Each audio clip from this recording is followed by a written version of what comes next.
Hi friends, welcome to my channel. ఈరోజు video చాలా ఈజీగా టేస్టీగా చేసుకునే పాలక్ పన్నీర్ కర్రీ అండి. ఈ పాలక్ పన్నీర్ కర్రీ మనకి రైస్, రోటీ, చపాతీ, పొరోటా ఇలా ఎందులోకైనా సూపర్గా ఉంటుంది. ఇప్పుడైతే మన తయారీ విధానం చూద్దాం. వీడియోని అయితే స్కిప్ చేయకుండా చూడండి. ముందుగానే ఇక్కడ పన్నీర్ తీసుకున్నాను. దాన్ని ఇలా చిన్న చిన్న క్యూబ్స్లో అయితే కట్ చేసి పెట్టుకున్నానండి. అలాగే పాలకొని నీట్గా బాగా వాష్ చేశాను.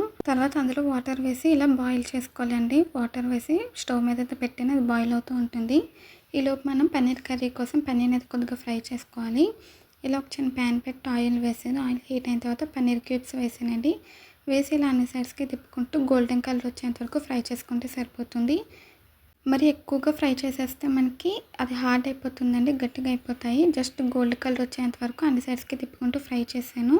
ఫ్రై చేసి ఒక ప్లేట్లోకి తీసుకుని పక్కన పెట్టాను. ఈలోపు మనకి ఇక్కడ పాలకూర కూడా ఉడికిపోయింది. చూసారు ఫ్రెండ్స్, ఇలా సాఫ్ట్గా కుక్ అయిపోయిన తర్వాత దాన్ని స్టవ్ ఆఫ్ చేసాను. తర్వాత మిక్సీ జార్లోకి వాటర్ లేకుండా ఓన్లీ పాలకూరని తీసుకున్నానండి. అది బాగా చల్లారిపోయిన తర్వాత అందులోకి కొద్దిగా జీడిపప్పు, బాదం పప్పు వేసాను. ఇవి వేయడం వల్ల టేస్ట్ సూపర్గా ఉంటుంది. ఇప్పుడు మూత పెట్టేసి మిక్సీ పట్టుకుని మెత్తగా పేస్ట్లో అయితే తయారు చేసుకోవాలి. తర్వాత ఇక్కడ ప్యాన్ పెట్టానండి. ఆయిల్ వేసాను. ఆయిల్ హీట్ అయిన తర్వాత అందులోకి బిర్యానీ ఆకు వేసానండి. ఇప్పుడు కొద్దిగా ఇలాచీ వేసాను. తర్వాత దాల్చిన చెక్క, లవంగాలు వేసానండి. అవి ఫ్రై అయిన తర్వాత అందులోకి కట్ చేసి పెట్టుకున్న ఉల్లిపాయ ముక్కలు, పచ్చిమిర్చి వేసి వేయించుకోవాలి.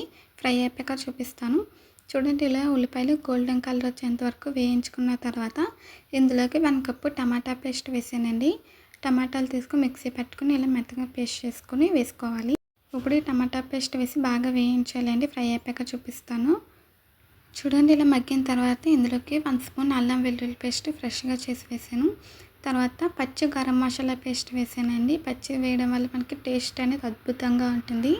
పచ్చి గరం మసాలా పేస్ట్ అవైలబుల్గా లేకపోతే గరం మసాలా పొడి కూడా వేసుకోవచ్చండి. అల్లం పేస్ట్, మసాలా పేస్ట్ వేసి పచ్చి వాసన పోయేంత వరకు వేయించాలి. ఇలా ఆయిల్ సపరేట్ అయిన తర్వాత మనం ముందుగా మిక్సీ పెట్టుకున్నాం కదండి, ఆ పాలకూర పేస్ట్ కూడా వేసేయాలి. వేసి బాగా కలపాలి. ఇందులో జీడిపప్పు, బాదం పప్పు వేసాం కాబట్టి టేస్ట్ సూపర్గా ఉంటుంది. అలాగే ప్యాన్కి కొద్దిగా అంటుకుంటూ ఉంటుందండి జీడిపప్పు పేస్ట్ వల్ల. మధ్య మధ్య కలుపుకుంటూ వేయించాలి. చూసారా, మనకి పచ్చివాసన పోయేంత వరకు వేయించాం కదా.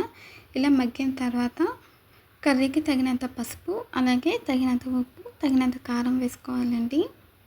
ఈ కర్రీ కూడా హెల్త్కి చాలా మంచిది. పాలకూర పన్నీర్ కదండి, హెల్త్కి మంచిది అనమాట. పన్నీర్తో ఎప్పుడు మసాలా కర్రీ కాకుండా ఇలా పాలకూర వేసి కర్రీ ట్రై చేయండి, సూపర్గా ఉంటుంది.